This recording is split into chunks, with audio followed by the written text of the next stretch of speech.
Hello. Welcome to our next chapter, that is your time of supply. So time of supply will help you identify that both this supply, this sale I have to show in which month of goods and services. So this is basically divided into two parts. One is for your goods and second is for your service.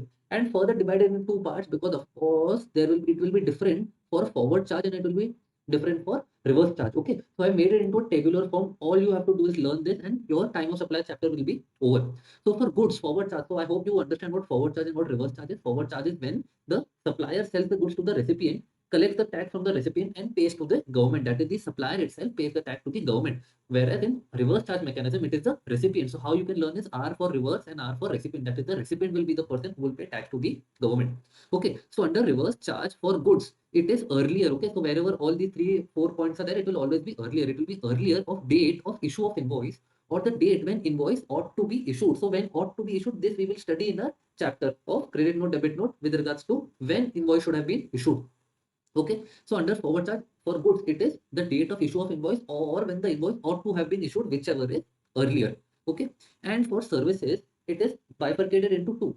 Now, if your invoice is raised within the timeline, that is, if the timeline that it had to be raised, if it is raised within that timeline, then in such a case, it will be date of service or date of receipt of payment, whichever is earlier. Okay, so your date of invoice or date of receipt of payment, whichever is earlier. Now over here you have to make sure that boss, when they say payment, it is earlier of credit date of supplier, that is when it has been credited in the supplier's bank account or entered in the books by the supplier, whichever is earlier. Okay, because so under forward charge, whoever the person who pays tax, we will be looking into their bank account and their book, and under reverse charge we will be looking into the bank of recipient and books of recipient, because it is the recipient who pays tax. Okay, so under forward charge, you have to remember this way you have to do a supplier, and under reverse charge, it has to be a recipient. Okay, so if the invoice was raised within time, it was date of invoice or date of receipt of payment, whichever is early. If the invoice was not raised within the timeline, that is if it was issued after the timeline. So we have some rules that is that it has to be issued within 31 days of invoice, 61 days of invoice, etc. etc. Okay, so if it was not raised as per that rule, then it is your that is the timeline that has been specified. So if not raised within the timeline, it will be date of provision of service, that is when the service was given, or the date of receipt of payment, whichever is early. Okay, over here payment you have to remember it is payment in the books of supplier or bank credit in the book of supplier, whichever is earlier. Okay, under reverse charge mechanism for goods there are four, that is date when the payment is made or date of entry in books by the recipient, that is when the recipient has passed the entry in his books, 31st day from invoice date or date when the goods have been received. Whichever is earlier of these four, that will be considered as your time of supply. And for services under reverse charge, it will be date when payment made, entry in books of recipient, and 61st day from issue of invoice. So what extra point does goods have? Goods have this extra point, that is date when goods have been received. Otherwise, both of these are similar, and I can even say same, except this one point, that is over here it is 31 days, over here it is 61 days. Okay, so this is your goods and services. Both forward charge and reverse charge has been covered. If you have not been able to cover it, you can rewind the video.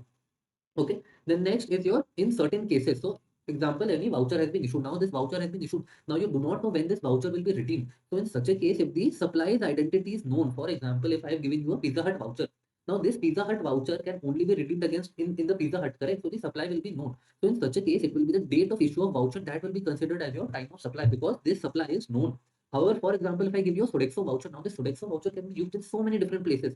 So in such a case, if the identity is not known, since the supply's identity is not known, it will be date of redemption of voucher. That is when the voucher will be redeemed. That will be considered as your time of supply. Any interest, late fees, or penalty, this will be considered as supply only and only when its amount is actually received. So therefore, you have to ensure that this is not made on accrual basis. It is not made on accrual basis. It is only on payment basis. That is when the amount is actually received. And this is your time of supply chapter. Now there is one important thing that you have to keep in mind in this chapter is when tax rate has been changed. For example, you have taken goods today, you made the payment after 30 days, and in the middle the tax rate was changed. So now to determine that boss which tax rate do you have to take, I have made a table for you. So you have to remember your invoice date and your receipt of payment is your priority one and your supply is your priority two. So for example, if the invoice date, receipt of payment, and supply, these are the three things that you have to look into. So if any two events are before the change, that is when the tax rate has changed, and if any two events are before the event, the old rate will be applicable, that is your majority wins.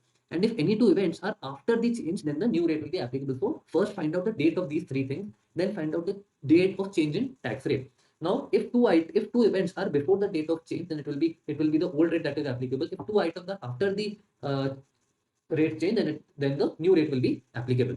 Okay, so for example, in your if your invoice date if your invoice date and supply if your invoice date and supply both are before, okay, so I'll circle the ones in the table. If both are before, that is your invoice date and your supply, therefore majority wins, the old rate will be applicable. But exact time of supply, you will only be considering priority one. So over here, since we have one priority one and one is priority two, so we will be considering our priority one date. So therefore the one that I put in bold, that will be your actual date of supply. Okay, so the old rate will be applicable and this will be the date of supply because this is a priority one. Okay, now let's try another. If for example your receipt of payment is before the change, your supply is also before the change. So of course by majority means the old rate will again be applicable. But over here again, since it is priority one and this is priority two, therefore priority one date will be considered in this. Therefore I made this bold. Okay, so what if both of them are priority one? So for example, if my invoice date and receipt of payment both have happened after the change, so of course by majority wins, your new rate will be applicable because two events are after the change. Now in this case, since both are after and both are priority one, it will be considered whichever is earlier. Okay, so whichever is earlier, that will be considered as your exact date of supply. And I'm sure now you will be able to solve all of these ones in the table. Okay, now this is only for services, because in goods your receipt of payment does not have to be considered. So for goods you have to ignore the date of receipt of payment. Okay, now this is whichever is earlier. And one last part, another complication over here is regards to the date of receipt of payment. So the confusion is, boss, what should be my date of receipt of payment? Okay, so my invoice date is clear, my supply date is clear. There is a little confusion about receipt of payment. So what happens if the credit in bank is within 4 days from change in tax rate? For example, the tax rate was changed on 1st January and it was credited in your bank. The payment you received was on, for example, 6th January. Okay, so this is more than 4 days. This gap, this gap is more than 4 days. So in such a case, if the credit in bank is after 4 days from change in tax rate, the date that will be considered for payment, it will be the date of credit in bank account. That is 6th January will be considered. Okay, so because the gap was more than 4 days, that is 1st January is when the tax rate changed, and the amount that you received was after 4 days from the change in tax rate. So this date when you have actually received when actually credited in the bank, that will be considered as your date receipt of payment. However, if for example this is 1st Jan and instead of 6th Jan we received the payment in our bank on 3rd Jan itself. So now this is less than 4 days, that is within 4 days, correct? So this is within 4 days. So in such a case, it will be earlier of when the supplier has entered receipt in books or date of credit in bank account, whichever is earlier. So that is if the payment has been received within 4 days from change in tax rate, only and only in such a case do you get two options. That is when it has been credited in books and other when it has been received in your bank account. Okay, so this is the only confusion with regards to receipt of payment, and I hope this table is clear. So first you have to do majority wins, and then you have to do priority one.